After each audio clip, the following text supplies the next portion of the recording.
against Schaumburg to open the season, but since then the Maroons have been unbeatable. Steve Reiner from the Channel 6 News takes a look at the Elgin High School season and some of their outstanding players. When Ron Ellett became the new head football coach at Elgin High School this summer, he brought with him a winning tradition. In his 21 years at Hampshire, Ellett strung together winning football season after winning football season. Ellett's Whippers won 2 state championships in 1976 and 1979. But new challenges awaited Ellett at Elgin High School. Their attitude's coming along. We're trying to develop a winning attitude and getting some dedication, some discipline in the program. And they're coming. They want to win. All youngsters want discipline. They want to win, and they're going to pay the price. And when we pay our dues, we'll be ready to play football. After an opening day loss to Schaumburg, the Maroons were unbeatable, with victories over Elmhurst York and a clean sweep of conference rivals St. Charles, DeKalb, East Aurora, Streamwood, Lake Park, West Aurora, and Larkin. Why have the Maroons been winning? Some say it's a winning attitude that Coach Ellett has instilled in his players. Others point to how well the Maroons play together as a team. Other reasons given include an offense that has finally learned to put points on the scoreboard consistently, and perhaps one of the major reasons for the Maroons' success in 1984, a defense that just doesn't like to give up yardage or points to the opposition. A defense that has intercepted 25 passes, including 6 against crosstown rival Larkin last Saturday. One of the biggest wins of the season for Elgin was a 20-18 victory over top-ranked West Aurora. It was a victory that convinced Ron Ellett that his team was a bona fide playoff contender and could go all the way to the state championship. It was a real sweet one. The kids just did a great job, and it was real fitting to a season that we're starting again at the playoffs, and that's the second season of football.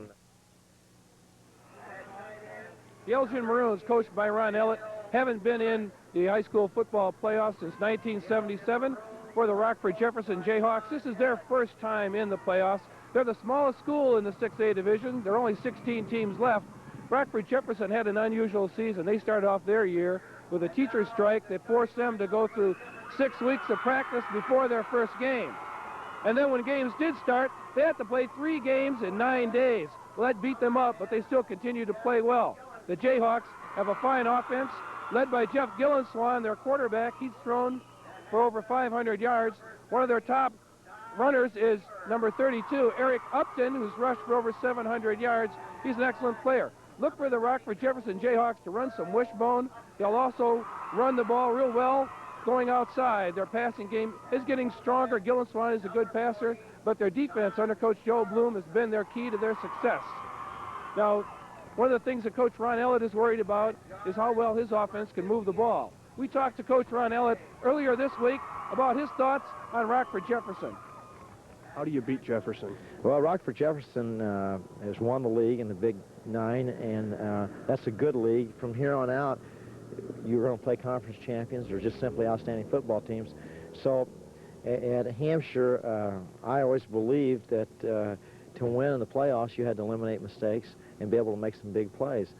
And in our last 4 games, I think we've only had 1 turnover, and we've caused 12.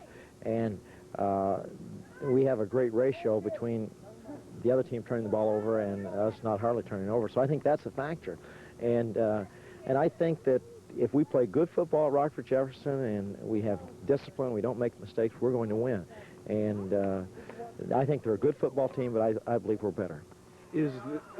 And the 6A Illinois High School Association playoff game between the Elgin Maroons and the Rockford Jefferson Jayhawks will be starting shortly.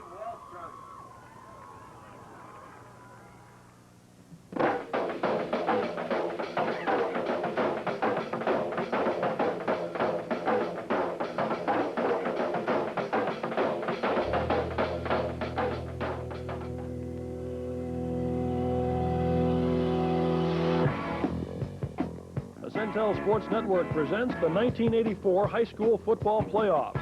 Tonight, the Upstate 8 Conference winners, the Elgin Maroons, take on the Jayhawks of Rockford Jefferson. Welcome to Swanson Field as the Elgin Maroons are getting ready to take on the Rockford Jefferson Jayhawks. Ken Bates from Centel Cable Television along with Dave Copeland from Elgin High School. Dave, that wind is quite a factor out there, isn't it? I tell you, I don't know how it is on the field, but it's quite a factor up here where we are, Kenny. Yeah, I think it's going to make a difference in the passing game. I think it's going to affect both teams, but in the case of Rockford, I don't think they're real concerned with throwing the ball a whole lot with their wishbone offense. And Elgin, Steve Bursch has been throwing the ball real well lately, and last week we had a lot of wind, even more so than this, and he was pretty effective going against it and with it. Well, once again, Coach Ron Ellett and Elgin decided, as they did against Larkin High School, to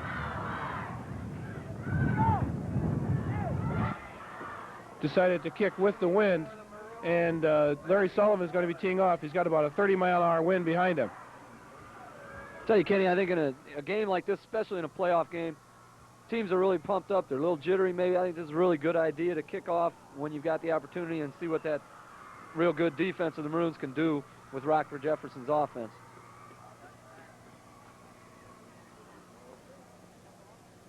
Well, now the Elgin Maroons defense is going to have to get a test here as Larry Sullivan kicks the ball deep into the end zone, once again using his strong leg, and Rockford Jefferson takes over on their own 20-yard line.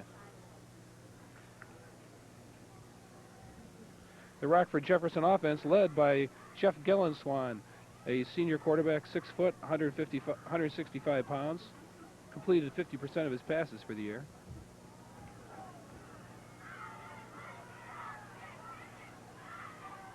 Gillenswan to the air, first play. The lefty quarterback goes to the flat. Pass is complete to number 30, Todd Beaver, the halfback who went in motion. Yeah, I think Jefferson's going to try and establish something here, keep the Maroons off balance a little bit, try and take some of that aggressiveness away from that Maroon defense. They put the man in motion there, ran a little flat pass, and the lefty put it right in there for Jefferson. 2nd down and 1.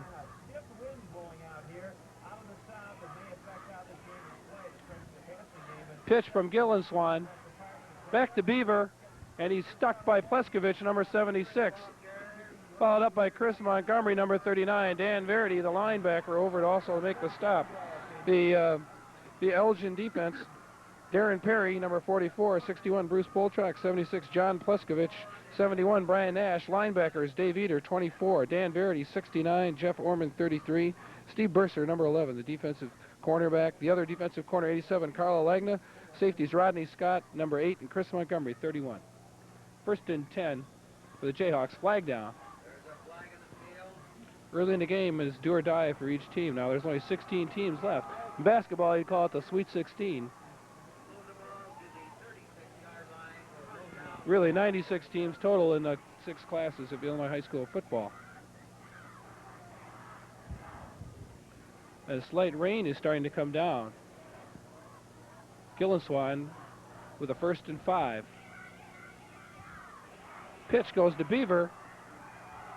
Breaks Nash's tackle, and Montgomery comes up and makes a stick after he picks up a short yardage.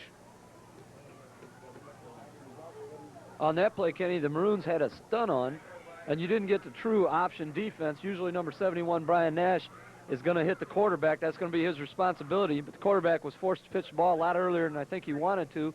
Nash was there to slow the play down, but unfortunately for the Maroons, he wasn't able to make the tackle. 2nd down and 3.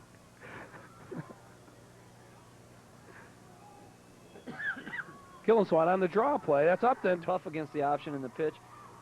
He slowed him down. They haven't been able to come up and make that good stick like they usually do. We're going to look for a little more action from those Maroon linebackers. The slot formation. Handoff goes inside of the fullback. Brian Nash right there to make the stop. No gain is Brian Nash. Makes a good sack. The Elgin Maroon defense, you know, they've had 5 shutouts for the season. And so they've done the job allowing less than 7 points per game. 2nd down, 10.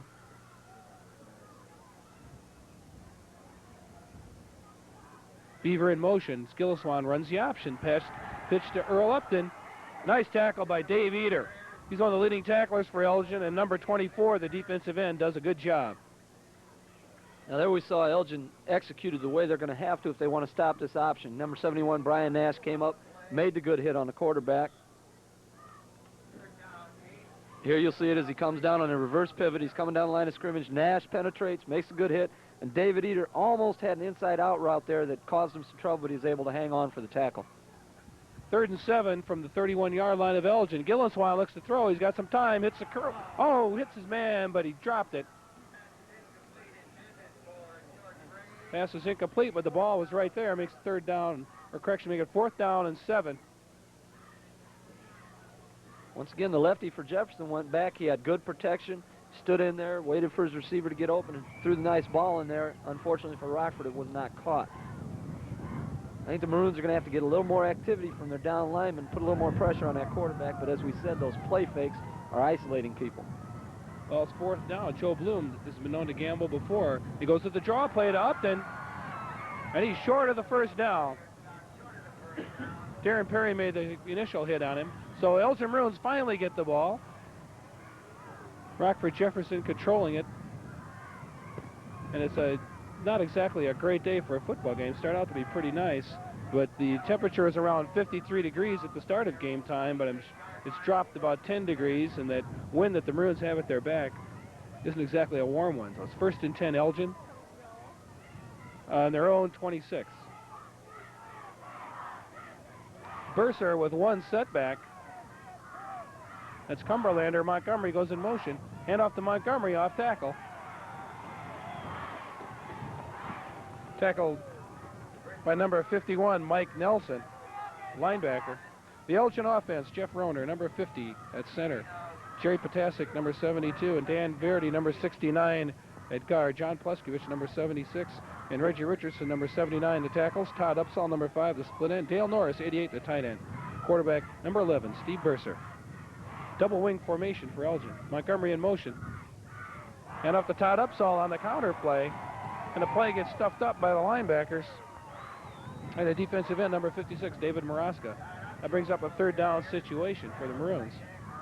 Steve Burser has been throwing real well on the season. He's thrown 55 passes. He's completed 55. He's thrown 101 for 832 yards, 5 touchdowns. He's been intercepted 5 times. 3rd and 7, 29-yard line of Elgin. Burser looks to throw. He's got Montgomery on an out-and-up pattern. Nice catch by Chris Montgomery, and he shows why he's one of the top receivers for the Maroons. He's caught 21 passes for 387 yards. That's a situation there where the Maroons went with the play fake, Kenny, to give Burser a little bit more time. Montgomery ran an out pattern initially out of the backfield slot. Here you'll see it. We're going to make the dive fake to Cumberlander. Montgomery runs an out. Burser waits for him to turn upfield, and the defensive back, in trying to recover on the pattern, was not able to find the ball. There's the pitch. Goes quick pass out to Rodney Scott on the flat. He's got some room. Knocked out of bounds as he crosses into Jefferson territory. Now that time the Maroons showed that formation of the wide, where they have the 2 backs about 6 yards deep and about 10 yards apart. And here's the Maroons' record of how they got to the playoffs. They start off with a loss to Schaumburg, non-conference, and then you can see a nice, clean victory slate for the Maroons all the way through, including a couple real exciting games. The last 2 games, Elgin winning 20-18 over West Aurora, who's also in the playoffs, and a 21-0 win over Elgin Larkin last week. 1st and 10 Elgin. 42-yard line of Jefferson. Pitch to Montgomery, following Jeff Orman, number 33. When you see Orman come in, you know he's going to throw some good blocks. Here's something we mentioned earlier in the year also, Kenny. It seems like every game we see something new from Coach Ron Ellett and his Maroons. That time he had a double wing to the right side there with Jeff Orman in a blocking back. Chris Montgomery is a single setback, and they just went with that pitch sweep to the right side. Knowing how good a blocker Orman is out there, they were able to gain 4 yards on the play. David Eder is now in at split end, number 24. Cumberlander, the fullback, right behind Burser. Montgomery goes in motion. There's a reverse to Rodney Scott. If he can get a block. Burser even threw one himself, but he didn't pick up too much. Dan Verdi leading on that play. Mike Nelson, number 51, helped make the tackle. Pickup of a couple. It'll be 3rd down and 3 from the 35-yard line of Jefferson. No score so far. 6 minutes to go in the first quarter.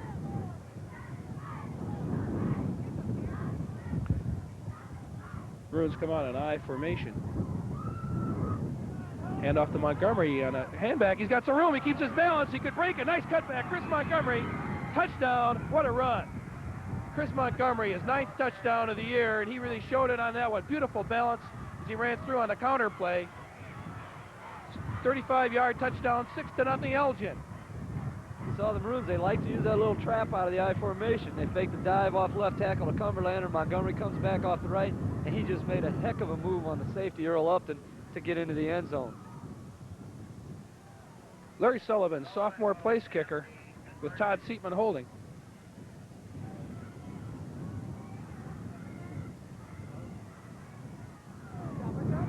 Kick is up and good, of course. Larry Sullivan boots the ball out of the field. He has a strong leg. Chris Montgomery showing his excellent balance as he runs. That's his 9th touchdown run of the year. He's rushed for over 760 yards on this season. It was a 74-yard drive by the Maroons. And here's another replay of this great run by Chris Montgomery. Here you see what we were talking about, Kenny. They faked a little trap. Montgomery comes off, nice spin move there, and makes a good move on number 32 Upton. Cut back to the inside and went in the end zone untouched those last 20 yards. Chris Montgomery, junior running back. He's definitely going to, as Ron Ellett thinks, one of the best athletes he's ever coached. Definite all-state candidate, and he really showed it on that one. Scored 2 touchdowns against Elgin Larkin and intercepted 2 passes. Larry Sullivan, number 4, to kick off. The Maroons with the lead. Less than 6 minutes to go in the quarter. Sullivan kicks the ball once again into the end zone, and the sophomore kicker shows that strong leg. He's kicked 1 field goal, 53 yards already this year. So the coach, Ron Ellett told me, Dave, before the game that he really wants to get the score early because he knows it's, it's going to be darker in the second half. It's going to be colder. It's going to be a little tougher to score. What do you think of that? I think that's true, Kenny. Plus, it gives that defense of his an advantage. They can tee off, come hard at that quarterback, and those defense backs can take some chances when they have that lead. Wishbone formation for Jefferson. Pitch. Ball's fumbled by Beaver, and it's loose. Picked up by Brian Nash. And a fumble by Todd Beaver, picked up by Brian Nash. And Elgin gets the ball on the 11-yard line.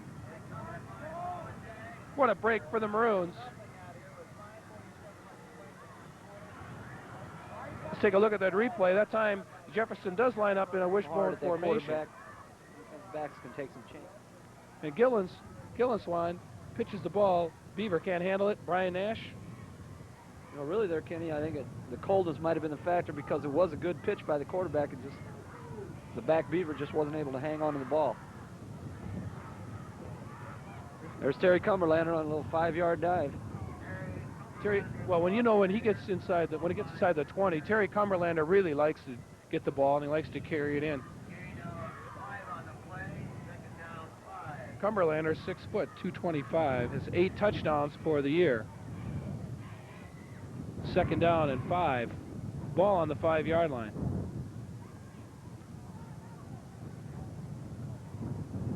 Burser over his center. Jeff Roner goes to Cumberlander on the right side. He's close to the goal line. Following its tackle, number 79, Reggie Richardson. That's some good size. You have Richardson, 6'3", 225, and then Cumberlander coming through with his 225-pound weight. So it'll be 3rd down and 1. Ball close to the goal line. Some brutal weather at Swanson Field. 3rd down, 1 yard to go. Cumberlander untouched. Nice blocking by number 76 that time. John Pleskovich opened up a good hole as Terry Cumberlander scores with 4:23 to go, and now it's Elgin 13, Rockford Jefferson nothing. Yeah, all year long, Kenny, we've mentioned when we get inside that 20, as you said, that's Terry Cumberlander territory down there. It's like he gets a little bit stronger, and it's awful hard to start that big kid once he gets going. There's number 40 in a familiar position. He's been there 9 times.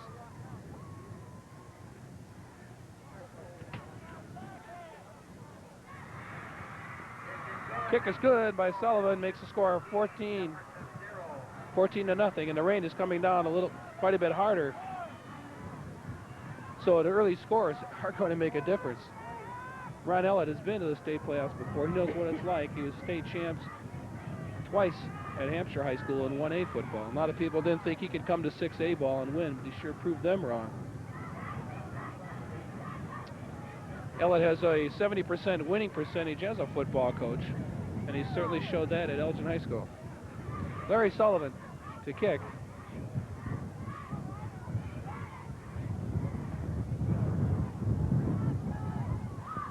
There are two teams in the Upstate 8 in the Illinois High School playoffs.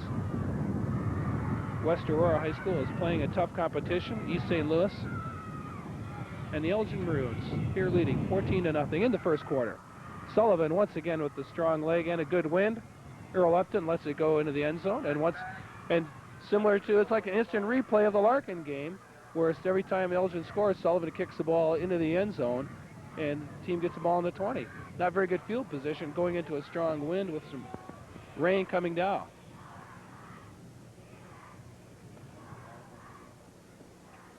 First and 10 for the Jayhawks. Jeff Gillenswan, the quarterback. Todd Carlson, number 40, the fullback. Earl Upton, 32, the I-back. Pitch goes to Upton. He has some running room on the right side, breaks a tackle. Rodney Scott, number 8, puts him down. Nice run by Earl Upton. He's run for over 700 yards. Plus, they're in the final game against Rockford East. He ran the opening kickoff back 91 yards for a touchdown. You're going to see here they show that option again. The end comes up, makes him pitch. This time Upton was able to get out to the outside, and a good tackle by Scott to save even a larger gain. 2nd and 2. Hand off to Carlson, the fullback. Tackled by Dave Eder, but it's a first down. The Elgin Maroons defense leads the state in interceptions. They have 26.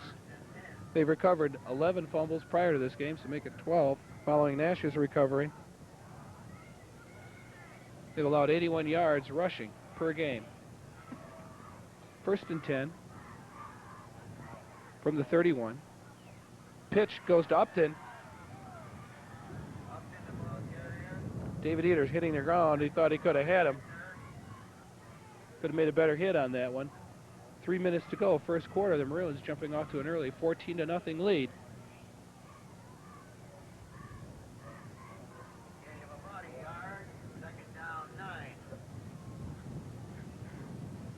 Less than 3 minutes to go in the first quarter.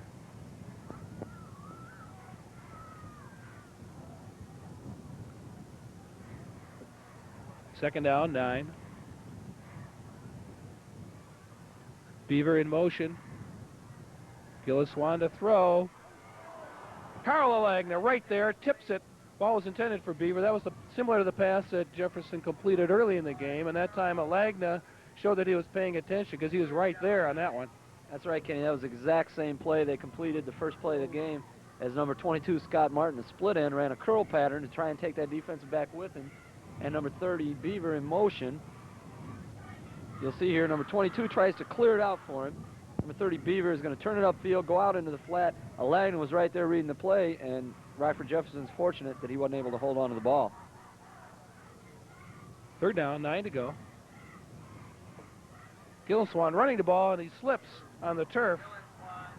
Looked like there's a fumble, but it was after the whistle blew.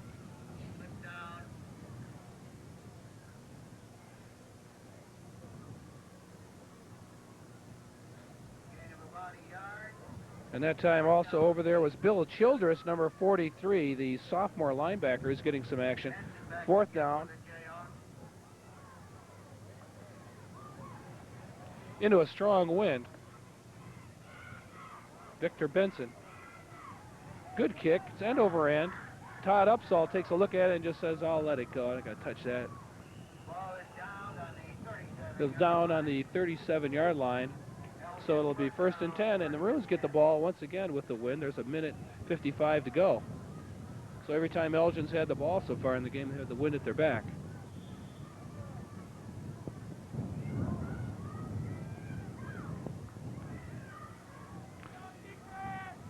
First and 10 Maroons. 38-yard line.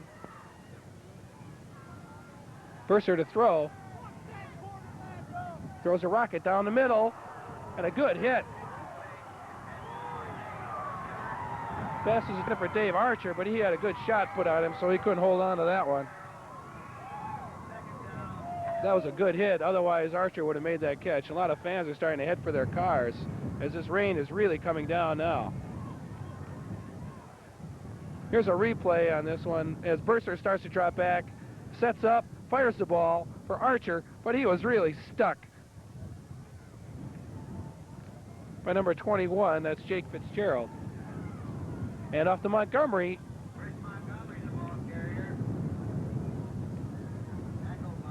And the junior back picks up some good yardage. Well, Dave, how do you like this rain tonight? I tell you, it's awful cold up here where we are. I don't know how it is down on the field, Kenny. Well, it's just like being on the field, I'll tell you, Dave. Except we're about 70 feet higher. Less than a minute to go in the first quarter. 3rd and 3 for Elgin. Montgomery goes in motion. Handoff to Montgomery on the right side, makes a spin, and he'll pick up the first down. Chris Montgomery just runs so smooth you don't realize how fast he is going. Picks up first down.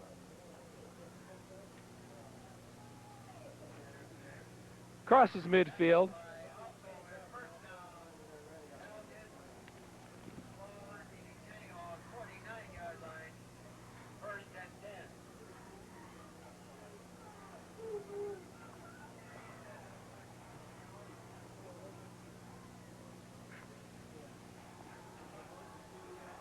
Pass goes off, Burser, incomplete. Intended for Upsaw. Or it's complete, correction on that.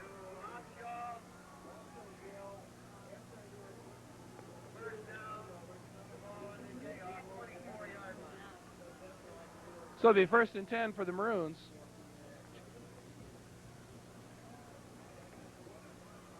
The rain is really coming down now. It's going to be a factor.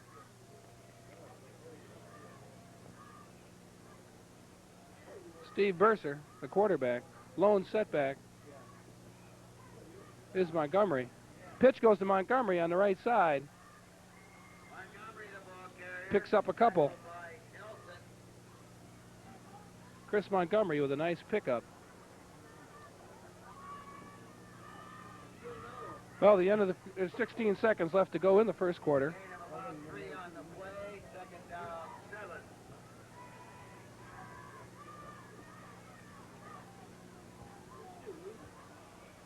Burser, hand off to Montgomery, and he stopped, and that's the last play of the first quarter. For the score, Elgin 14, Rockford Jefferson nothing. So the Elgin Maroons jumping out to an early lead like Coach Ron Ellett wanted to do, because the wind is going to be a factor, as is the rain, plus the second half is going to be played in total darkness.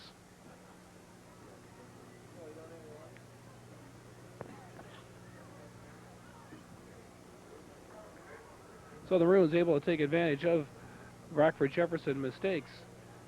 A fumble that led to a Brian Nash touchdown. But Chris Montgomery showed some excellent form as he ran that 35-yard touchdown run.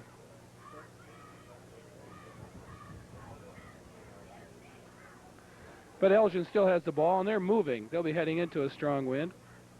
But they do have the ball on the 22-yard line of Jefferson.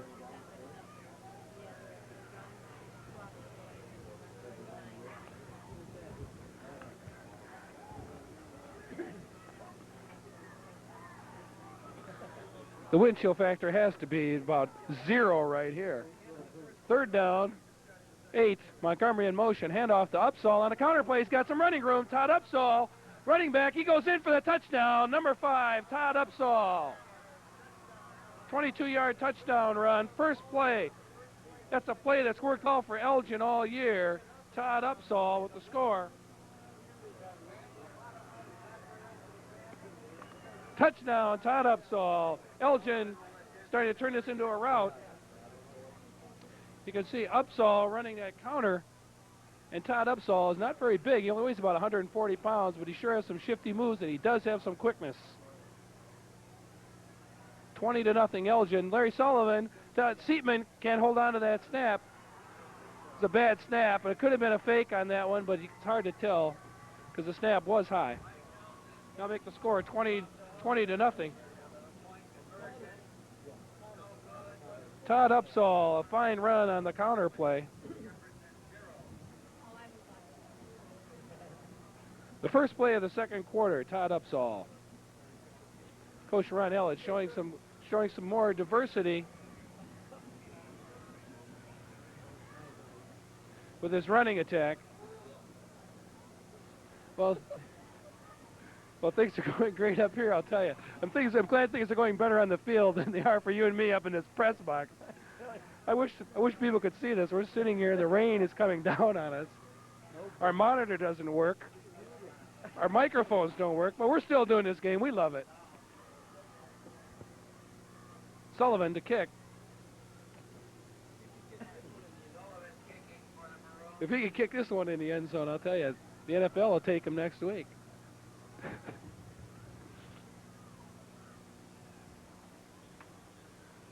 Jeff Orman holding the ball down so that Sullivan can get the kickoff. Short kick. Taken by number 86, Bill Murphy. The ball is loose. And Elgin gets the ball. Number 83, Matt Barico with the recovery. Matt Barico picks that fumble up on the kickoff. Once again, Elgin has another chance to score. Good field position once again for Elgin, 32-yard line of Rockford.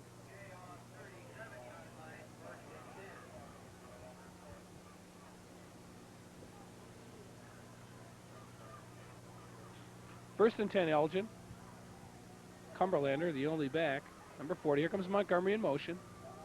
Hand off to Montgomery, sweeping the left side. And he wisely runs out of bounds. Picks up about 6. So bring up a second down situation. Chris Montgomery showing his versatility. And that's the thing about Elgin. It's hard to stop the Maroons because Montgomery runs well. He's scored 9 touchdowns. Cumberlander scored 9 touchdowns. And Todd Upsall now has 5. Yeah, Maroons have a lot of different things they can throw at you. They can throw the ball with Steve Bursar, especially the way he's been coming on the last few games. Then they've got Cumberlander with the power game. They've got Montgomery, Upsall, and Scott on the outside. Second down 4 for Elgin. 26-yard line of the Jayhawks. Bursar keeping on the bootleg this time. He's got a little running room. Steve Bursar, an excellent running back. Finally gets knocked down by number 22, Scott Martin. And that's a play that Steve Bursar has only used, seldom this year. This is the third time that he's run it.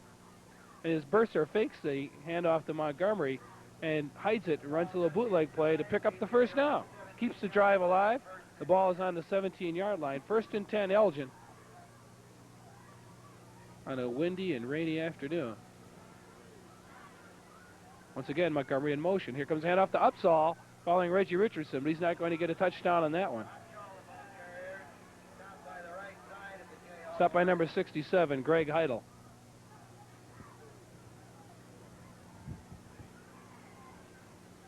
Elgin Maroons, Upstate 8 champions, undefeated in the conference.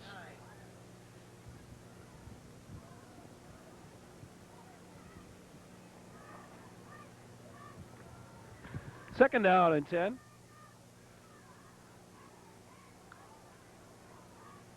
Bursar to Cumberlander. And he's not going to get too much. Hit by Rick LeMay.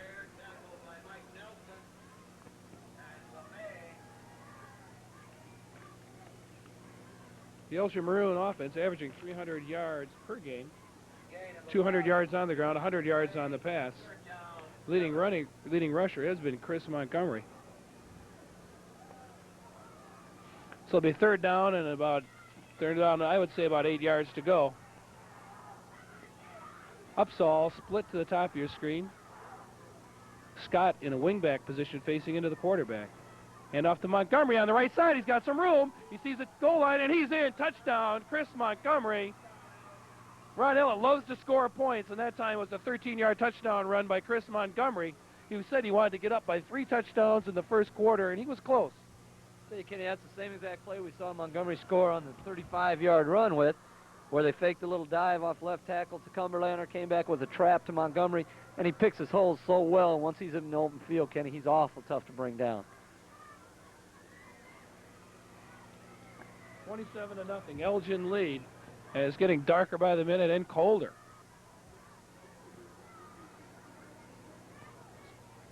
Coach Reinell electing to go for 2. Mercer, pitch out to Rodney Scott on the left side. He's not going to get across, but it's 27-0. So that won't make it.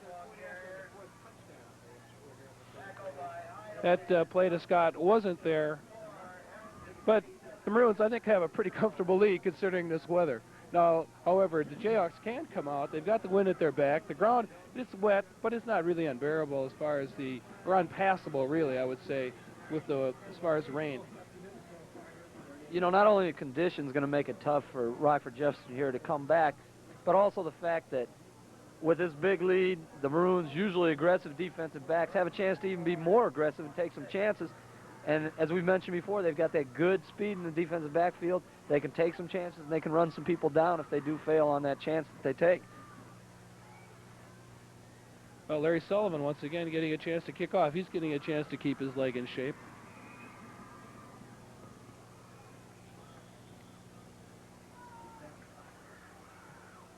Sullivan with Orman holding. Ball takes a wild hop. And number 22, Scott Martin gets knocked out by Carl. It was Carl Alagna. Tackled by Carl Alagna. First and 10 for the Jayhawks. First down, Jefferson. The ball on their own. The Jayhawks having a rough time getting their season started, going 6 weeks without playing a game because due to his teacher's strike, and having to play 3 games in 9 days. Jeff Gillenswan, number 10, the quarterback. Ball is loose.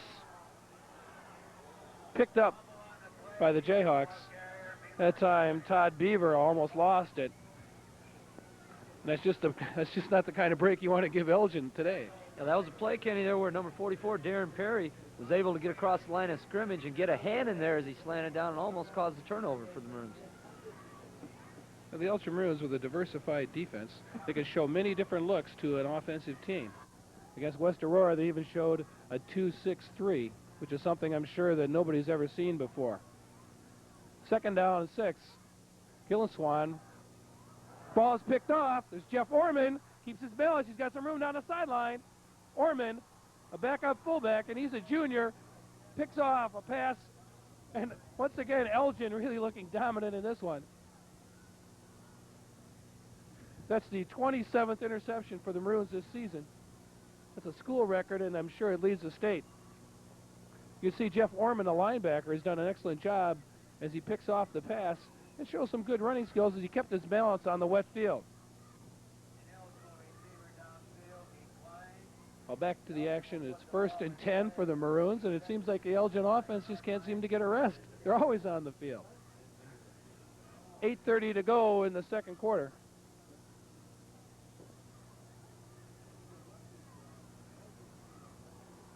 Burser to Cumberlander on the left, going to the left side. Picks up a couple. Coach Ron Ellett proud of his offensive line. Reggie Richardson, Dan Verity, Jeff Roner, Jerry Potasic, and John Pleskovich, along with Dale Norris, the tight end. Norris doesn't catch many passes, but he sure does a good job blocking. Second down, 9. Ball is on the 27-yard line. Burser to Montgomery. Chris Montgomery on the sweep play. Hit by number 58, Rick LeMay. Brings up third down situation. The Maroons holding a comfortable 26-0 lead, taking advantage of Rockford Jefferson mistakes, but also making some of their own breaks. Steve Burser showing his running ability and his passing ability in this one.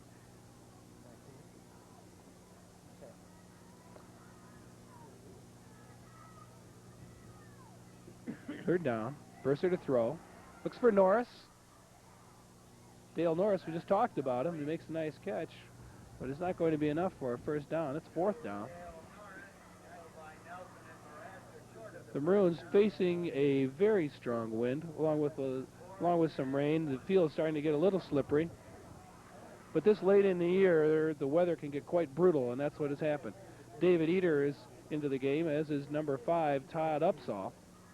Upsall showing his dexterity on a nice counter play for a touchdown. Todd's a pretty emotional guy, so I'm sure he was excited after that one. There's Upsall, 5, facing into the quarterback. Montgomery motion, there's a handoff to Upsall, and a counter play. He's got some room, and he's all the way. Touchdown, Todd Upsall. Look at him, is he excited? Todd Upsall, the smallest guy on the field. Touchdown from about the 20-yard line on fourth down. Todd Upsall. And it makes the score 32-0. You see Upsall, he runs the same counter play that he scored on before, only this time it's over to the other side as he came from the left side of the line and ran it across the middle. 20 yards, touchdown, Scott Upsall. Tell you, Kenny, that's a play that we've seen Todd run so many times this year and be one tackler away from breaking for the long one. And here at this game, he's picked the right time to break him. Once again, the Maroons are going for the 2-point conversion to try and make up for that missed extra point. 32-0 Elgin. Burser to throw. Looks over the middle for Upsall, and it was knocked down by Earl Upton. Did you think that Elgin would pull this far ahead this early, Dave? No, not at all, Kenny. Anytime you're in the state playoffs, you know the caliber of your competition. It's just a matter of the Maroons came down and got an opening touchdown. Then they got a couple key turnovers from Rockford. I'm sure Jefferson's a lot better ball club than this. And the Maroons, as we said, they've scored early, they struck quickly, and they've taken advantage of those turnovers like they have to do. Well, thank you. This is Ken Bates, along with Dave Cookland, bringing you Illinois High School playoff action on the Centel Sports Network. We brought you a lot of fine action throughout the year, and I hope you all have enjoyed these games. Centel Sports Network, the leader in cable television in the state of Illinois. We've done more games and covered more high school action than any other cable system, and we're happy to be bringing this to you. Larry Sullivan with Jeff Orman holding. Lousy kick. Ball just barely went about 6 yards before it's picked up by a Jayhawk, and he's tackled as it's across midfield, probably the best field position that the Jayhawks have had all year. That was almost as good as an onside kick. You can see the effect of that win. First and 10 for Jefferson. The Elgin 48-yard line. Jefferson unable to mount much of a drive against Elgin. Whenever they do, the Elgin Maroon defense seems to rise to the occasion, especially on a passing situation. Elgin seems to have the routes covered very well. First and 10, 48-yard line. Upton in motion. Gillen Swan pitches to Beaver. He has some running room on the option play. Finally tackled from behind by number 76, John Pleskovich. Good pursuit also by number 61, Bruce Poltrock. Pickup of 8, second down, 2 to go.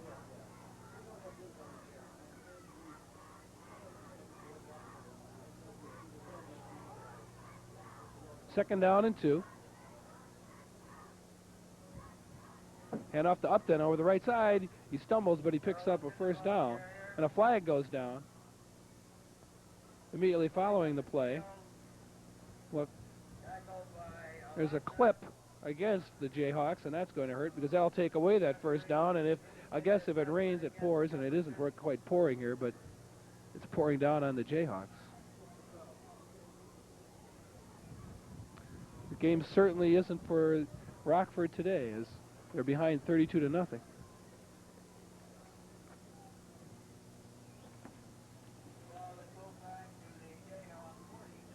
The ball goes back to Rockford Jefferson 47-yard line.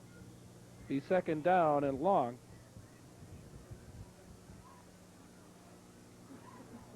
Timeout for the Elgin Maroons as Dale Schabert, the defensive coordinator, goes out to talk to the Maroons. Dale told me before the game that he would like to give his best, to give his regards to his mother, who hasn't been feeling too well. The Shaberts are quite an athletic family in the city of Elgin. Dale's brother, Terry, was the first fullback for Coach Ray Haley at Larkin High School. Dale played football for Ray Haley at Larkin.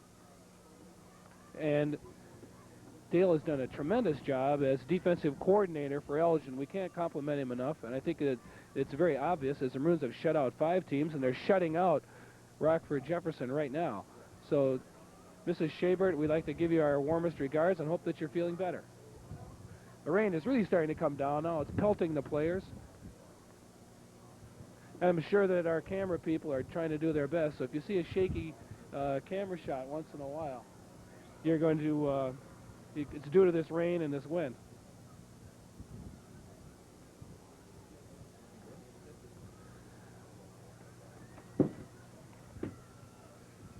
So our camera people doing a great job. I'll tell you, if they can make it through this one. We got to survive and get to a friendlier field, I think. Second down, 16 to go for Rockford Jefferson. Gillenswan, the quarterback, number 10, looks to throw. As a receiver, completed to number 22. That's Scott Martin, close to a first down into Elgin territory.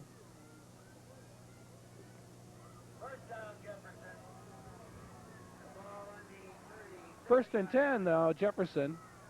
Martin on that catch. The rain is coming down even harder. Strong wind, about 20 miles an hour, and a cold one. Temperature right around now, hovering around 40 degrees. First and 10. Pitch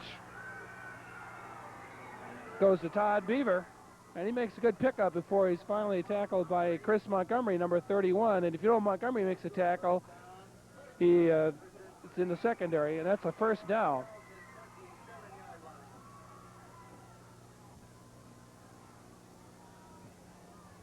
The ball is now on the Elgin 27-yard line.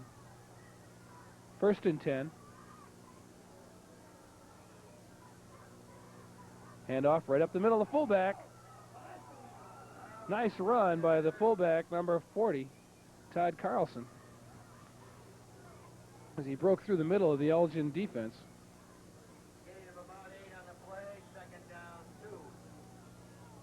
Second down. 2 to go. Ball is on about the 19-yard line.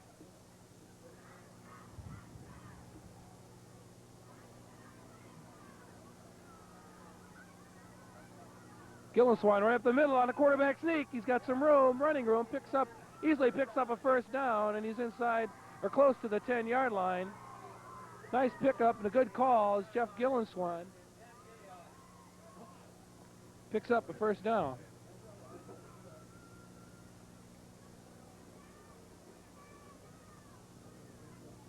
First down for the Jayhawks. Just touching the 10-yard line. Gillenswan on the pitch back, but there's nothing there as Reggie Richardson comes up and makes a tackle along with Brian Nash. Picked up about a yard on the play, but Richardson was right there. Reggie Richardson coming in to help shore up the middle of the Elgin defense. Officials timeout. One of the Rockford players' equipment getting fixed. Shoulder pad strap getting repaired, so it's second down.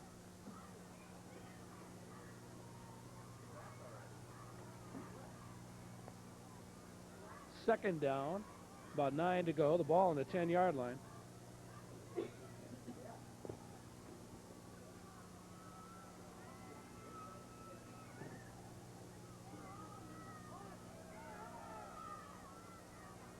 Second down, 9 to go.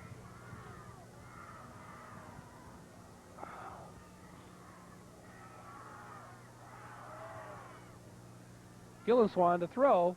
As his receiver, that's a touchdown. Touchdown throw to number 88, Anthony Sanders. And Rockford Jefferson gets on the board with 2:51 to go in the half. But they're going to need a lot more of those if they expect to win. on the replay, you can see Gillenswan has a wide open receiver, Sanders, and it's touchdown. Makes the score 32-6.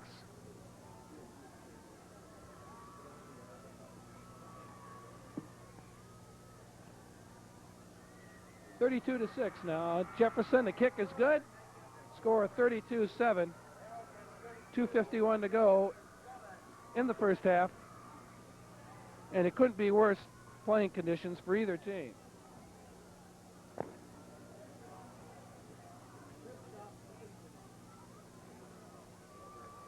The rain is coming down pretty terrible here at Swanson Field. The bands are probably thinking, boy, I think I should have just played chess or something.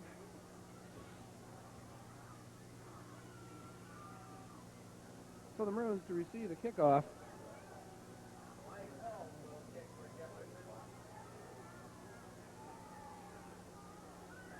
Deep to receive for the Maroons, Todd Upsall. Chris Montgomery, number 31.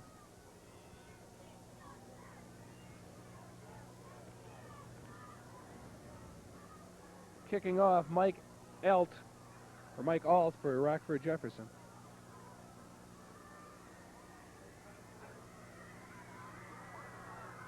End over end kick hits on the 17-yard line. Montgomery will pick it up. Chris Montgomery, good return about the 27-yard line. 1st and 10 Elgin. And the best thing now about the Maroons is they're going into the wind, and they're probably going to run the ball, Dave, and use up some of this clock and get this first half over with. Hopefully so, Kenny. Then we can dry off a little bit, regroup, and come out to call the second half. I'll tell you, you know, Dave, television's a glamorous business, isn't it? Yeah, right.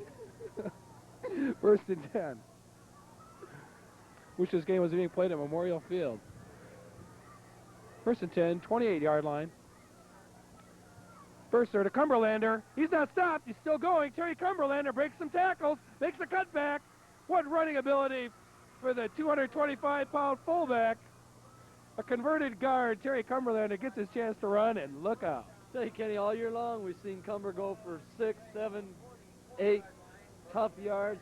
This is the first time I've seen him out in the open field, and I think Terry was wondering exactly what he's supposed to do when he gets out there. Well, he sure knew what to do as he high steps his way across midfield to pick up a good gain for Elgin and a 1st down. Ball inside Jefferson territory, 44-yard line. Montgomery in motion. Here comes Upsall on the counter play. He's open again. Todd Upsall diving. He didn't break that one, but Jefferson certainly hasn't figured out that counter yet, have they? Well, I think the thing is, Kenny, they're so conscious of the Maroons' outside game. They've been running that slant and that sweep with Montgomery. They're worried about stopping him as he hurt him early in the game. Thus, those linebackers are flying out for Jefferson, and it leaves that trap open for Upsall as we're getting those good interior blocks. 1st and 10, Upsall on the counter play. Upsall and Montgomery in the wing, Cumberlander at the fullback. Montgomery in motion, hand off to Upsall, same play, goes to the left side. Not much of a pickup for that on that play. Well, I don't think people may not understand how small Todd Upsall is, Dave. Yeah, when you got a kid that's 5'6", and that's giving him a little bit of extra oomph up there, and maybe 135, 140 pounds at the most, you're asking a lot of him to run inside like that, but Todd loves it. He's a good, tough kid, and he'll take that hit. We've seen him take some awful good, solid hits this year, and he bounces right back up after he's stuck. 2nd down, 8.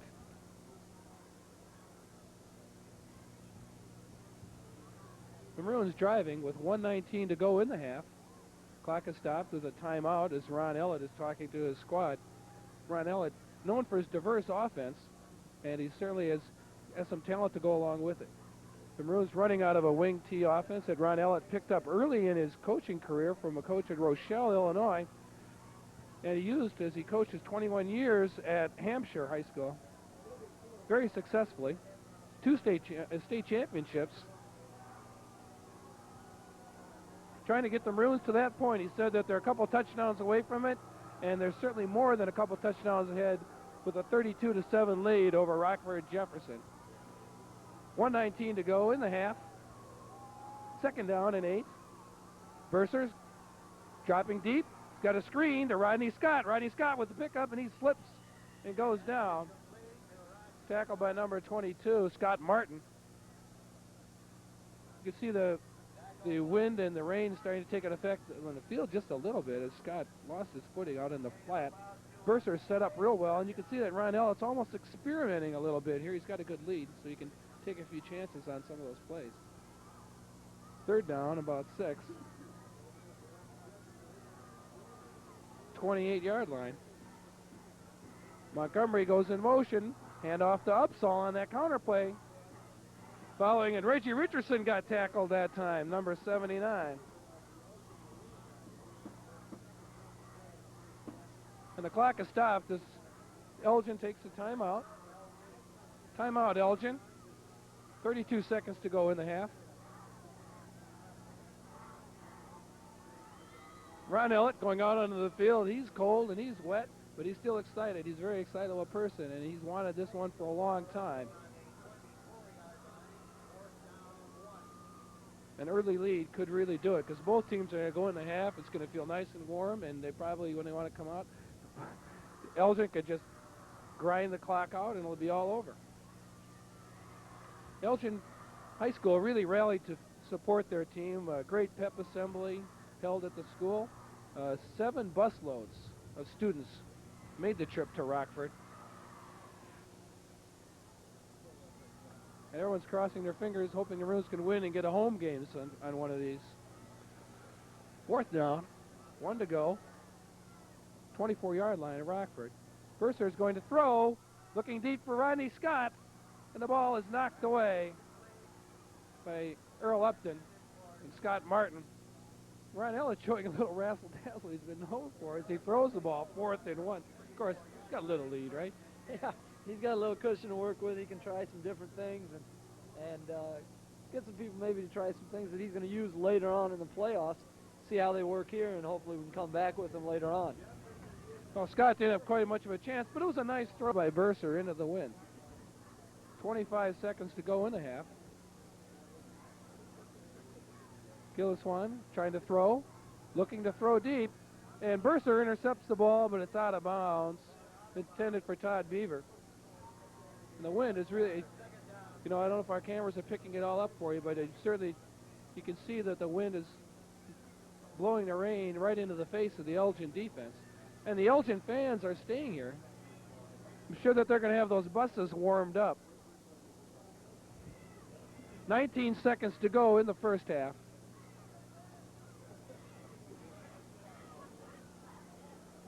Rockford Jefferson ball. They're on their own 24 with a second down.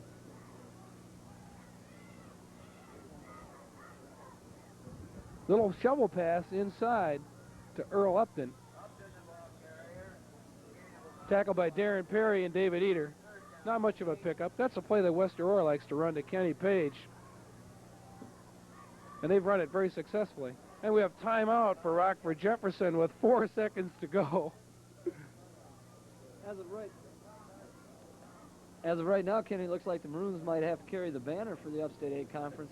As I know, West Aurora was trailing a powerful East St. Louis team 35-7 early in the fourth quarter, so I really doubt if West Aurora is going to continue on in the playoffs, and it's up to the Maroons to represent that tough Upstate 8 Conference.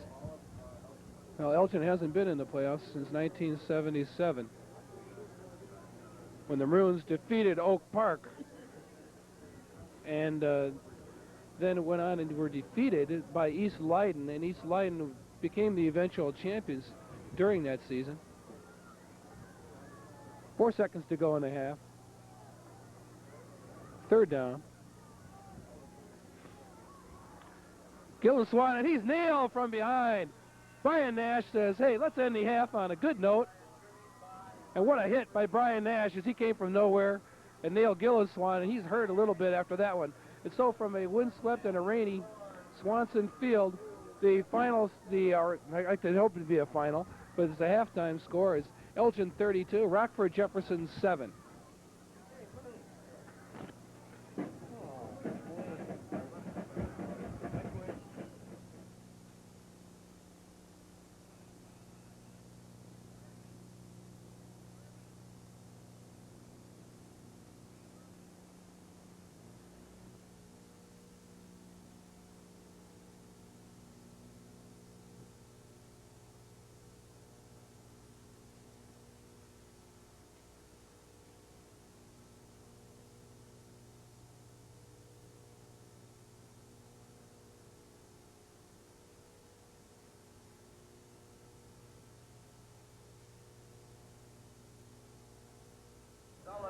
Well, as the second half is ready to start, the Elgin Maroons take the wind again and are going to be kicking. Larry Sullivan is going to be kicking deep to Scott Martin and Earl Upton. The Maroons with a 32-7 lead. Kick is taken by Upton on the 6. Upton picking up some good yardage.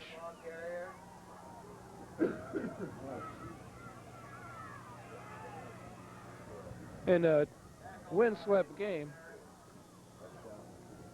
is tackled by number 22, Chun Buckner. So it'll be 1st and 10 on the 24-yard line for Rockford Jefferson. If you notice some change in our camera coverage, it's due to this weather. It's terrible. So we're just shooting. The camera coverage is great. The weather's bad. Handoff to Carlson, the fullback. Todd Carlson, number 40, picks up a couple. But this rain and cold has forced our cameramen to leave. I think they're already drinking coffee and McDonald's. So it'll be 2nd down. 2 on the play, 2nd down. Oh yeah, they're getting ready for Saturday's game. Okay, fellas, I believe that. 2nd down, 2nd down and 7. Wishbone formation for the Jayhawks. Gilliswan pitching. Taken by Todd Beaver. Tackled by Rodney Scott. Finished off by Jeff Warman. It'll be a 3rd down situation. Our camera people have done a great job. Eric Shellstorp and Joe Salerno and Bob Urban. 3rd down. 5 to go. Ball on the 30-yard line. Gilliswan pitches to Upton. Upton dodges a couple tacklers and picks up the 1st down. Earl Upton. Hit first by Dan Verity and Dave Eder. Now he's down. 1st and 10 for the Jayhawks. Starting to move the ball. The wind is blowing from the right to the left on your screen. That's about 25 miles an hour. The temperature is probably around 40 degrees, and the rain is still coming down. Started about midway in the 1st quarter. And off to Carlson, right up the middle. Hit by Chris Montgomery and finally brought down by Brian Nash. But the Jayhawks made some good adjustments at halftime and are coming out and starting to move the ball much better than they did in the 1st half. The Elgin Maroons jumped off to an early lead, taking advantage of Rockford fumble, plus putting together some good plays of their own to take a 32-7 halftime lead. 1st and 10, Wishbone. Carlson once again picks up about 5 yards, tackled by Dave Eder. Say, Ken, you have to credit Coach Bloom and his staff and his ball club. They've come out here in the 2nd half. They've decided they're not going to lay down. They're going to show the Maroons why they're 7-2 and why they got here this year. And they're going to come and move the ball down the field. The Maroons are going to have to really buckle down if they want to stop this particular drive. 2nd down, 5 to go. Ball inside Elgin territory, 42-yard line. Gilliswan looking to throw, trying to hit Anthony Sanders. That's the guy he threw his touchdown to early in the game, or really in the 2nd half. 3rd down, 5 to go, and into the game, number 43, Bill Childress, linebacker. Now he's going out, replaced by number 69, Dan Verity. The Elgin Maroon defense, 5 shutouts for the year, and that was broken. Won't happen this game. 3rd and 5, 41-yard line.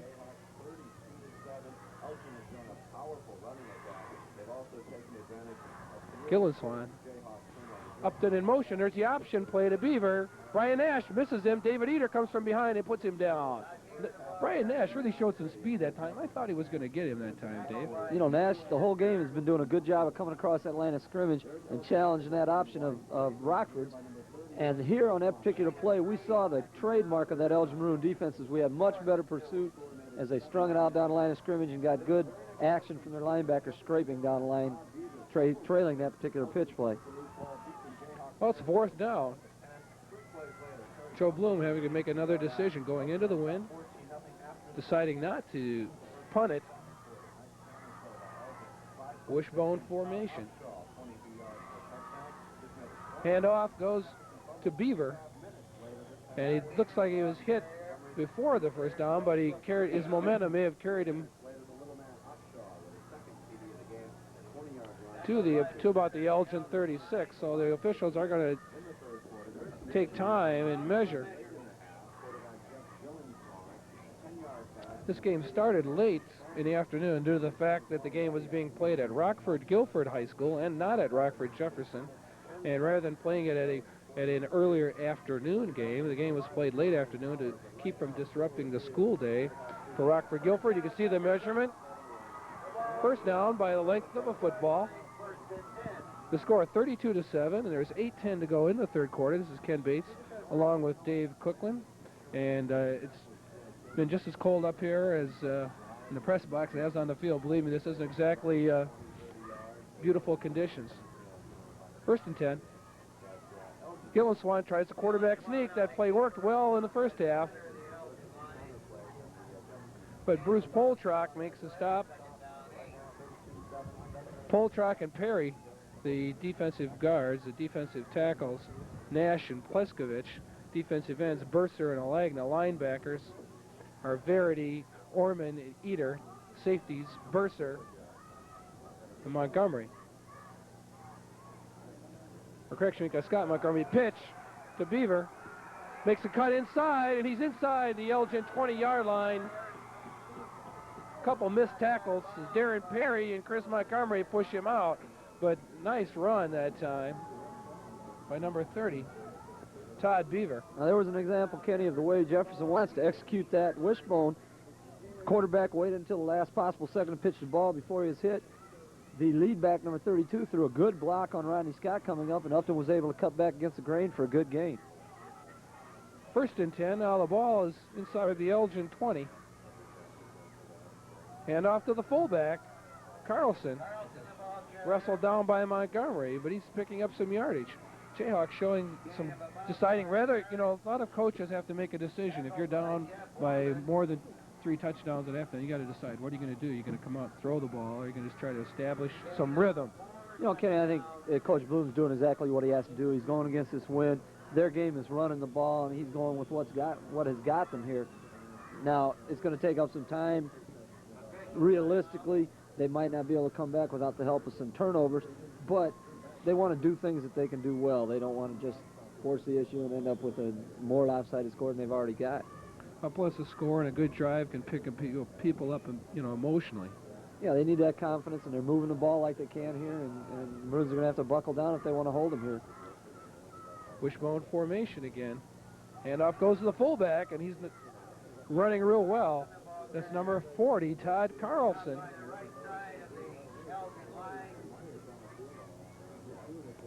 Jeff Orman finally put him down, but a nice run by Carlson takes the ball down close to first down yardage. It'll be third down and about 2 yards to go. Close to the 10-yard line.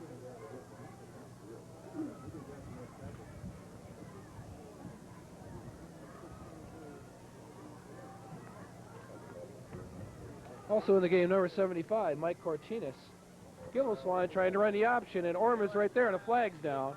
By the center of the line, there is a flag on the field. We'll see what the officials signal. Loss of about a yard on the play. Referees indicate holding. It'll be holding against the Jayhawks. That's their second holding penalty, and their last holding penalty cost them a first down, and this one hurts them again. Kind of typifies, Kenny, the way the game's been going for Jefferson. They finally get down here inside the 10 where they're threatening to score. Then they have an unexpected holding penalty that sets them back. Well, Elgin hasn't touched the ball this half, though. That's one thing that is working in Elgin's favor. It's kind of nice, that Jefferson is sticking to the ground and using the clock, because we're halfway through the third quarter. And Jefferson still hasn't scored. Now it's an I formation, third down and 18. Gillenswan to throw. Throws the ball over his intended receiver, number 22, Scott Martin, in the flat. Carl Alagna, 87 on the coverage. That time Gillenswan had his man open. It looked like he just rushed his pass a little bit. And plus, once again, we have to look at the fact that this wind is blowing awfully hard against him. It's tough to throw a good tight spiral in this type of situation. Well, you know, I just noticed, you know, that Jeff Gilliswan holding his side a little bit, limping. Do you think that shot that he took from Brian Nash on the last play of the half might have hurt him a little bit? I tell you, maybe that hit also, but the play before that when they ran the option, number 24, David Eder, put a heck of a stick on him right after he pitched the ball. 4th down, Jefferson electing to go for it. Twin receivers. Gilliswan looks to throw, hits his receiver, he's still going, that's number 80. That's George Race. But Alagna puts him down, so it'll be Elgin ball. So you can see that time they had double receivers on 4th down. Jefferson decides to go, and they hit George Rays on the curl pattern. There the Maroons had a lot more cushion than they're normally going to give that receiver. They didn't want to give him that big first down or the touchdown. They were going to let him catch that ball underneath that coverage. 1st and 10, Elgin. First time they had the ball. The Maroons have had the ball in the second half. Unbalanced line for Elgin as Montgomery goes in motion, takes the ball on the right side, picks up about 4 yards. It'll be 2nd down. Todd Upsall, number 5, bringing the play in. Todd Upsall having a great game, running well on the counter plays, picking up some good yards. He and David Eder have been alternating, bringing in plays from Coach Ron Ellett. Steve Burser, number 11, the quarterback. Behind him, Terry Cumberlander. Chris Montgomery takes the ball on the counter play. Montgomery keeps his feet going. He's still driving into close to the midfield stripe, into Rockfield territory. And Chris Montgomery, I don't know, Dave. Ron Ellis says he's an all-state running back. He sure runs smooth.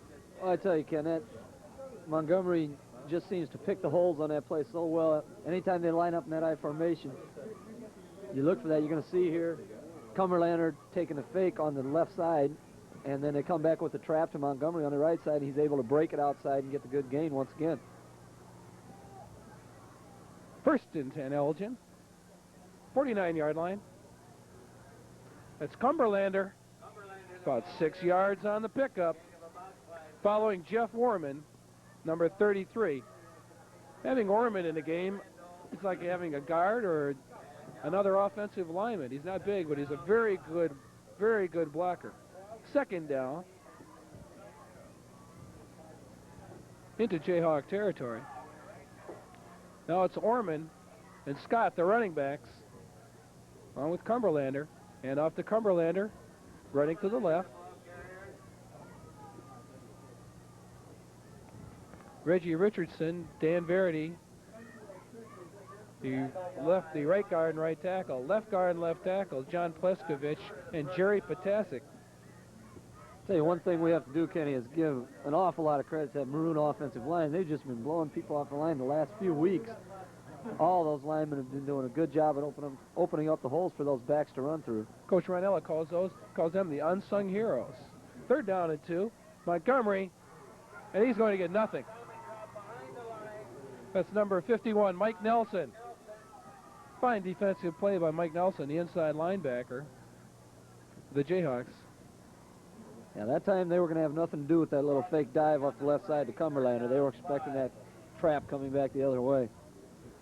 Well, Dave, a little good news for the players. The rain is slowing down. The wind is still a factor. Wind's picking up. Wind's picking. So we have a trade-off. No rain and more wind. 4th. This is going to be a field goal. Larry Sullivan trying a field goal. This will be about a 60-yard attempt if he can make it. If you're kicking, tough snap. Sullivan's kick is short, and it'll be going into the end zone, nothing. That would have been a tremendous kick. That would have been about a 63-yarder. So his situation, Kenny, we've seen Larry Sullivan kick a 53-yarder earlier this year. With this terrific wind behind him, good snap there, you never know what might happen. He attempted a 63-yarder earlier this year and came up short. Todd Seatman holding. Dale Norris snapping the ball for Elgin on their field goal team. So the Jayhawks have the ball, and there's 2 minutes and 15 seconds to go in the 3rd quarter. And it's timeout, Elgin. Dale Shabert, the defensive coordinator, going out to talk to his Maroon defense. The Elgin staff, Ron Ellett, this is his first year. He took Hampshire to the 1A title twice. He has a 71% winning percentage. He's the first and only coach that Hampshire High School had until he left. Dale Shabert is his defensive coordinator. Dale's a Larkin graduate, as I mentioned before. Monty Phillips is a defensive backfield coach. Rich Carpenter is the offensive backfield coach. The Elgin trainer is Ed Burns. Tom Boyle is the special teams coach. A lot of credit to those men, too, because they are, as every coach will tell you, you're only as good as your assistants can help you out in practice and in the games. So, especially Dale Shabert, the defensive coordinator for Elgin. Ron Ellett just turned over the defensive reins to him when he came in, and Dale's done a great job. 1st and 10, Jefferson. 20-yard line. New quarterback in now for Jefferson. Carlson isn't new. Number 40 takes the ball for about 7 yards. Picks up 7 yards on that play. Tackled by Chris Montgomery, Steve Burser. The new quarterback for Rockford Jefferson is Jay Marshall, a 6'2", 170-pound senior. Replaces Jeff Gillenswan. Gillenswan came in his second game of his junior year, and he started every game for the Jayhawks. He must have really taken a good shot by the Elgin Maroon defense. Marshall. Todd Beaver in motion. Hand off to Carlson, right up the middle. Going for the first down. Clock is running, 1:20 to go. Elgin still holding on to that 32-7 lead, and this was Ron Ellett's game plan. I suppose if you want to ask a coach about his game plan, Ron said, I want to get up early in the first quarter, first half, and then just sit back and not really relax, but sit back and let the weather and the game take its toll. But I'm sure that he couldn't have predicted what kind of weather there was going to be here. And this is a wide open space, and there's plenty of room for the wind to blow. 1st and 10. Jay Marshall. Marshall with the pitch. Todd Beaver has some good running room. Rodney Scott puts a hit on him.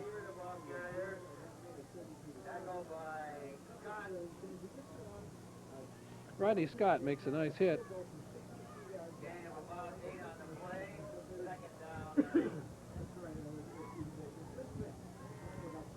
Second down, 2 to go.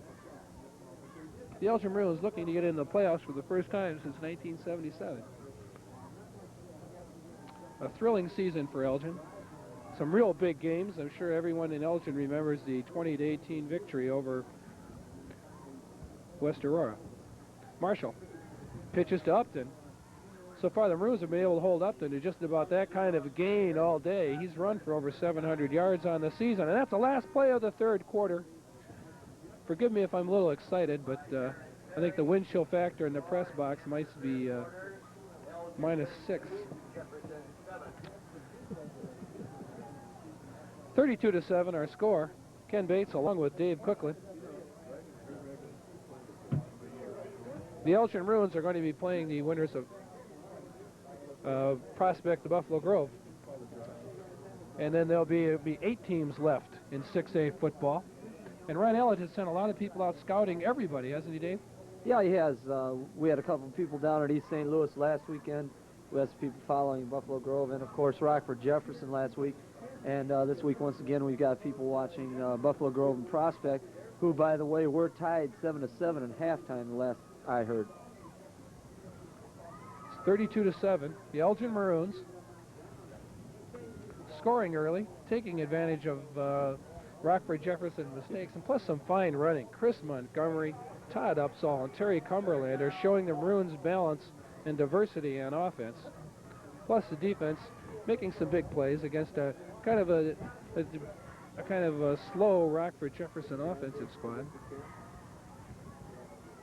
3rd down, 1. To the fullback, Carlson, and you know they're going to go to him. Tackled by Bruce Polchak. And I'm sure Ron Ellett is getting a lot of new people in there. He's going to be making some substitutions as this game progresses, give some of those people a rest.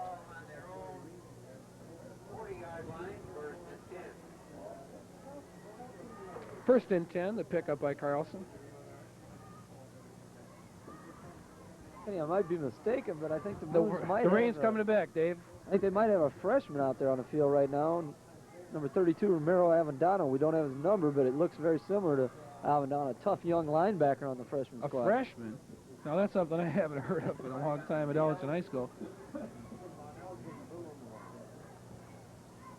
Well, there is a sophomore, Bill Childress is out there. Yeah, 43. He's getting it, so you get a freshman and a sophomore. That's not too bad. For the playoffs, Coach Elliott, I think wanted to get some kids some experience, give them a little taste of excitement, hope it gets a little contagious. He brought up 3 or 4 sophomores from the sophomore squad and 2 or 3 freshmen up for the playoffs.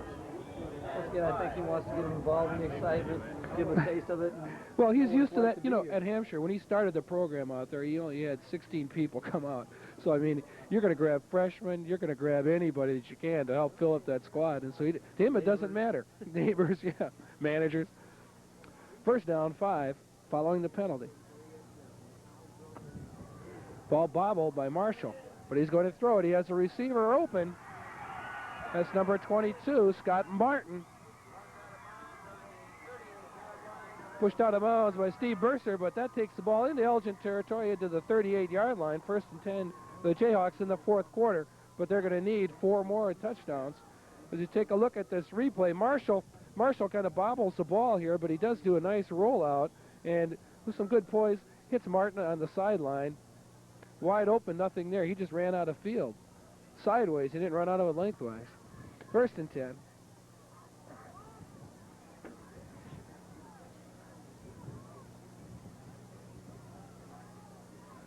Marshall. The flag goes down. He's being pursued. He gets around Nash. Throws the ball. Almost in the dirt. Matt Barico lets the Rockford receiver know if he catches in his territory, he's going to hit him. There's a flag down. It looked to me like that time like Marshall pulled out early or something. The offensive line wasn't ready. The referees are talking too, Elgin. And there might be a motion penalty call against Rockford Jefferson. You can see that as illegal motion against Rockford Jefferson, and it's declined. I'll make it second down and 10. You can see that Marshall pulls out a little early. It seemed that maybe there might have been an off. The center and the quarterback didn't quite have their signal straight on the cadence. Second down, 10 for Rockford Jefferson. Marshall on the draw play. Wide open running room for Todd Beaver. Rodney Scott and Carlo Lagna sandwich him. But that draw play has worked very effectively. I think it's been one of the nicer plays for the Jayhawks. Yeah, I think in that situation, it's a very good call. The Maroons are putting their ears back and teeing off when they're looking for that passing down. And on the replay, you can see that Marshall is going to hand off this time to Beaver as he gets some fine blocking from his offensive line and takes the ball down to the Elgin 25-yard line. First and 10. Pitch goes to Beaver. He's got some room on, or correction, make that Earl Upton, and Dave Eder drags him down. But there's 10 minutes to go.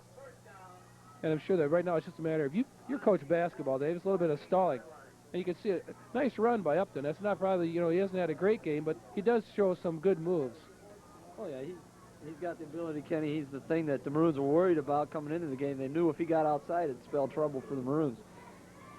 First and 10, 14-yard line of Elgin. Fullback, Carlson, and he dives, and he's just short of the goal line. Dave Eder makes the final stop. It'll be down about the 2-yard line. So it'll be first and goal on the 2. And that's the Maroons have had a rough time stopping that fullback, Carlson.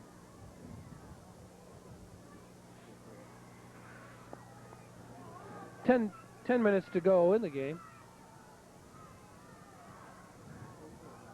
Marshall. And Upton, the ball carrier, but he's short. He's short by about a foot. That'll be second down. A good stop by the Elgin Maroon defensive goal busters, as they call themselves. One of their themes. Darren Perry, John Pleskovich, Brian Nash coming in, Reggie Richardson replacing Nash, Mike Cortinas. Second down and about a foot to go for a touchdown for Rockford Jefferson. Ball goes to number 30, Beaver. He goes in over right tackle, untouched. Touchdown, Rockford Jefferson with 9:14 to go. That makes the score 32-13.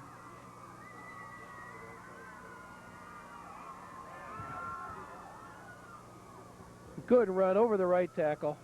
Todd Beaver, untouched, goes into the end zone, but who knows, it could be too little, too late.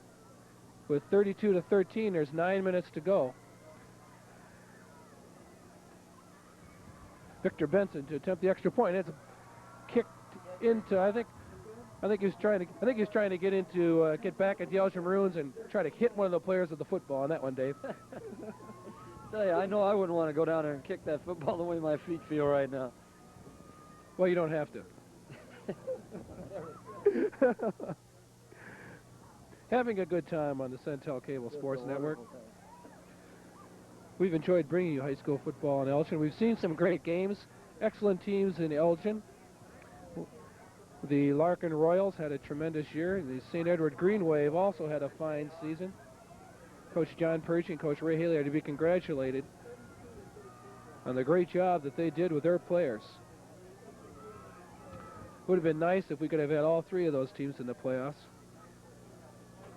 Unfortunately, we can only have one champion in the Upstate 8, and that was Elgin. You can see that the wind is really something else. It just blew the ball right off the tee.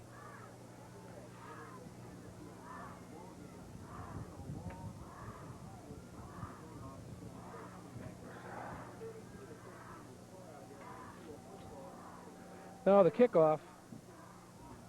Here coming with 9:14 to go in the game. Mike Alt kicking. Taken by Todd Upsall. Upsall up the middle to the 30-yard line. First and 10 Elgin. There's 9 minutes to go, and the Elgin Maroons will be moving on in the IHSA playoffs. Score 32-13, and it was all the first half as the Elgin Maroons took off early. You can see officials, they've had a rough job. I'll tell you, they don't get a lot of credit, but they go through a lot of through all the weather conditions, just like the players. First and 10. Burser to Cumberlander. Short pickup. The Maroons going into they're facing the wind now. The Elgin offensive line, Jeff Roner, Jerry Potasic, Dan Verity, Reggie Richardson, John Pleskovich, and a tight end, Dale Norris. Todd Upsall, number 5, replaces Dave Eder. Bringing in a play from Ron Ellett.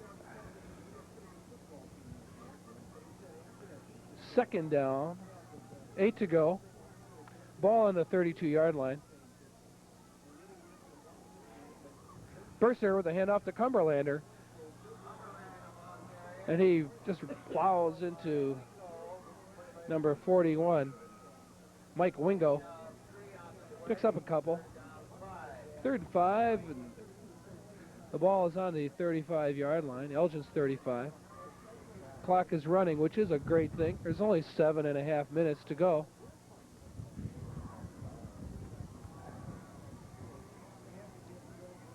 The Maroons ahead by 19. Third down play for Steve Burser. Handoff. Todd Upsall on the counter trap. Doesn't pick up too much, so it's going to be a 4th down. Clock running, 7 minutes to go. So the Elgin Maroons, Steve Burser, who has a 41-yard average in punting. Burser, who does it all. He plays quarterback, plays defensive back, has had a number of interceptions this year. Plus, he's also a good punter. This is a situation here, Kenny, where a lot of times Coach L will go for the first down here in this situation. I don't know if he will today with the big lead that we have. I think in a close game, even though they are in their own territory, and it is 2.5 yards to go for first down, he's got an awful lot of confidence in that offensive line and that backfield. to get those 2 yards. Well, Ron Ellett is out there right now talking to his team. He's got a timeout called. And if you've watched our games earlier, you've seen Coach Ellett call some timeouts at unusual spots. He likes to call a timeout early in a game. He likes to call a timeout to go out and settle his team down and get his offense together. He's not one to save his timeouts till the last minute or so. 4th down and about 3, really. And Dale Norris, the snapper, in this situation, an all-important job. Steve Bursar's getting his leg loose. Rockford doesn't believe it. They don't even have anyone back to receive. It's a high snap. Bursar throws to Chris Montgomery. He's got some room. Montgomery's going to get the first down. Chris Montgomery dives, and more razzle-dazzle. Elgin full of surprises. First down. Tremendous catch by Chris Montgomery. He has some concentration to make that pickup. Was excellent.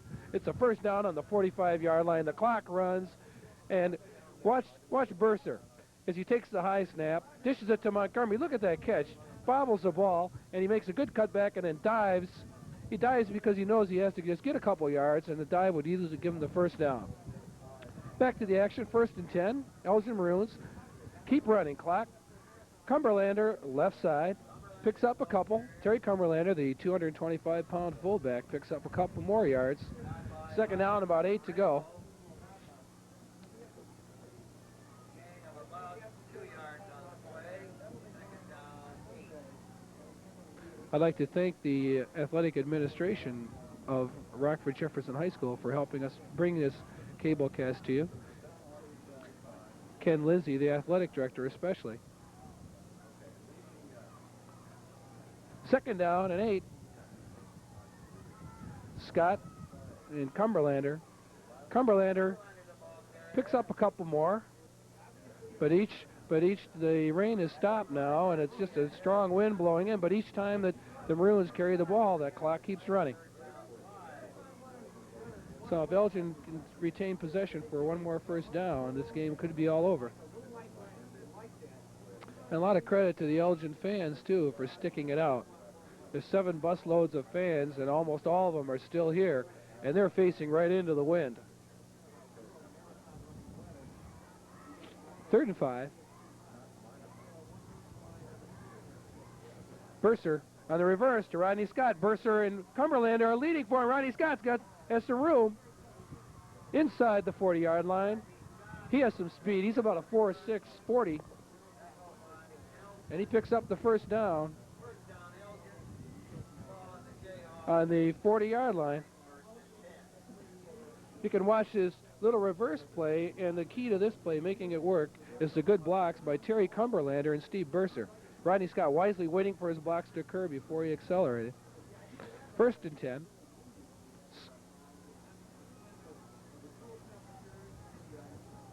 Bursar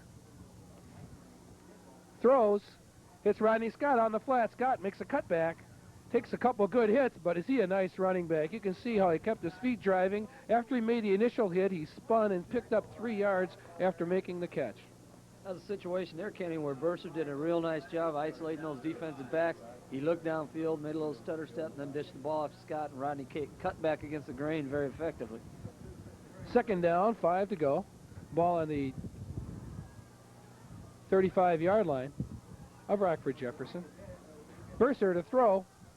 Looks deep. There's Todd Upsall. And the ball is caught.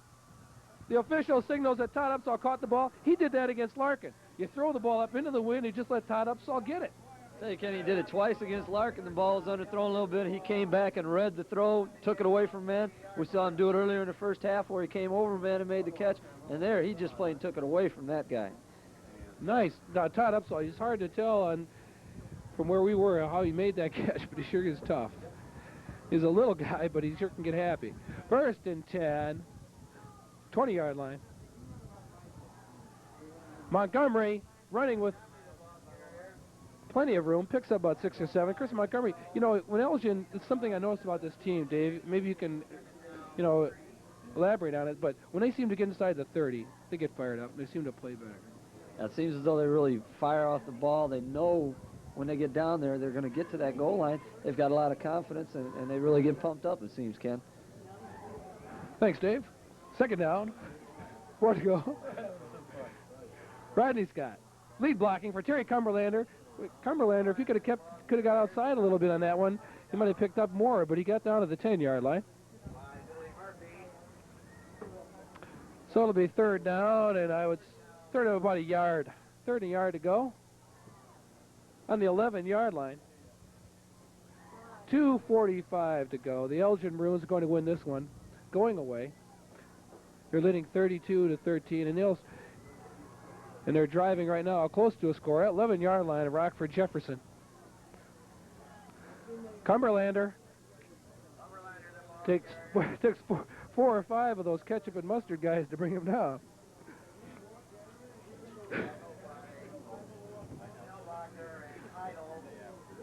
First down, Maroons. I'd like to thank everyone who helped bring this cablecast to you. Eric Iverson, our director. Our camera people, Joe Salerno, Eric Chelstorp, and Bob Urban. Audio is Bill DeMarco. Videotapes, Tom Cruise. Graphics, Vic Santee. Chris Montgomery inside the 5-yard line. Montgomery wants another score. That was Vic Santee, not Santini. Under 2 minutes. Andy Stoltz is our gaffer helping run cables. 1:45 to go. Congratulations to Ron Ellett and his staff for an excellent play game. 32-13. The Maroons driving for a score. They're on the 5-yard line. That's Cumberlander, and he wants another touchdown. He has 9 on the year. He wants another one.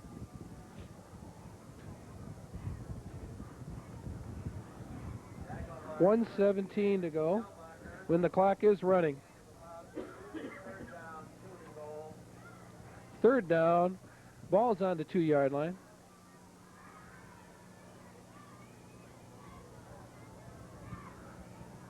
Burster to Cumberlander. He spins and drives, but he's stopped. I don't think he gained anything. I think he may have even lost about a half a yard on that one.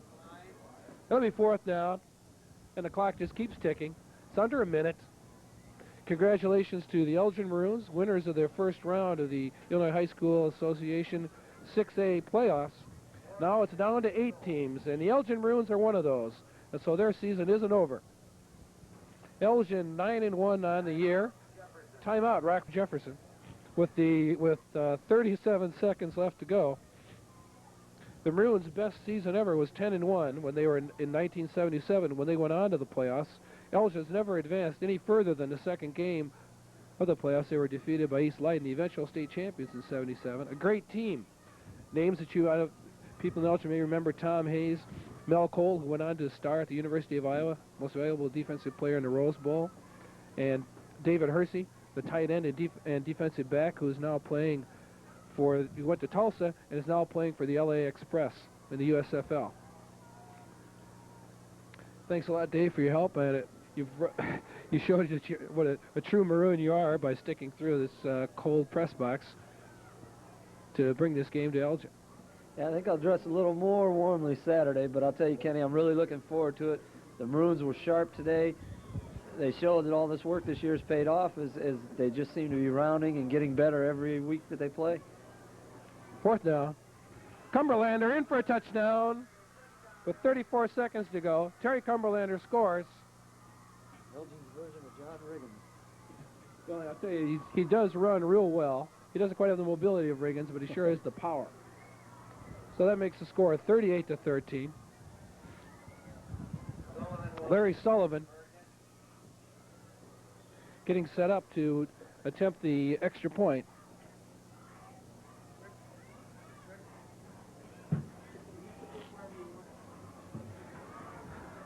Ball snapped over Seatman's head. Sullivan just going to land on it.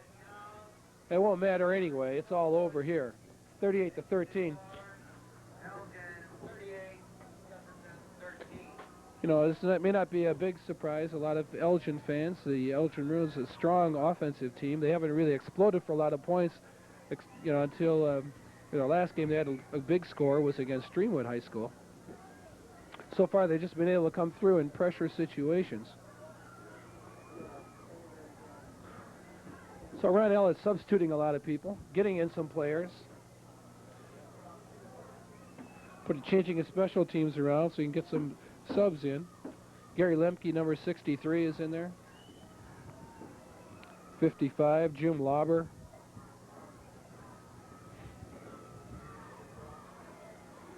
June Kim is in there, number 21. Number 63. Gary Lemke is holding the ball for Larry Sullivan.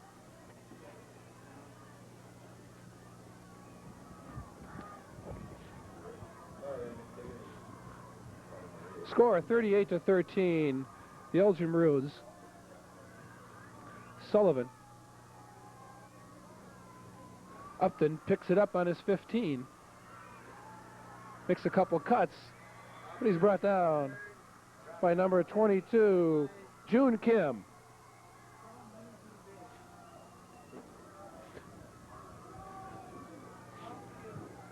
So the Jayhawks are going to get the ball for the last time in this one. The Elgin Maroons dominating right from the opening kickoff. The Elgin took the wind, kicked the ball out of the end zone, Larry Sullivan did, and then Elgin defense held and led to some quick scores. And so it was too tough for the Jayhawks to come back after being behind by 4 touchdowns in the first half. Upton, and the clock is running down. 3, 2, that's it. That's the game. The Elgin Maroons, the winners in the IHSA 6A playoff game, 38-13. Ken Bates along with Dave Cookland. Dave, thanks a lot for bringing us Cablecast, and now we're going to be on to do another game, so let's get prepared. We'll be ready, Kenny. I'm sure the Maroons will be also. Well, Coach Ron Elliott and his squad picking up their 9th win. They're 9-1. This is their 9th straight victory. Their opening game was a loss to Schaumburg 7-3, but now since then the Maroons have been unbeatable.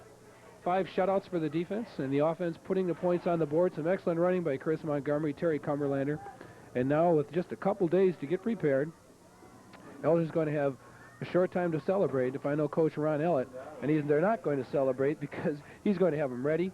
They'll be out practicing hard, getting ready for their game, which comes up in a couple days. This is Ken Bates for the Centel Cable Sports Network. It's been a pleasure to bring you this IHSA state playoff game with our final score, the Elgin Maroons 38, Rockford Jefferson 13. Grove High School. The Elgin Maroons play the Buffalo Grove Bisons.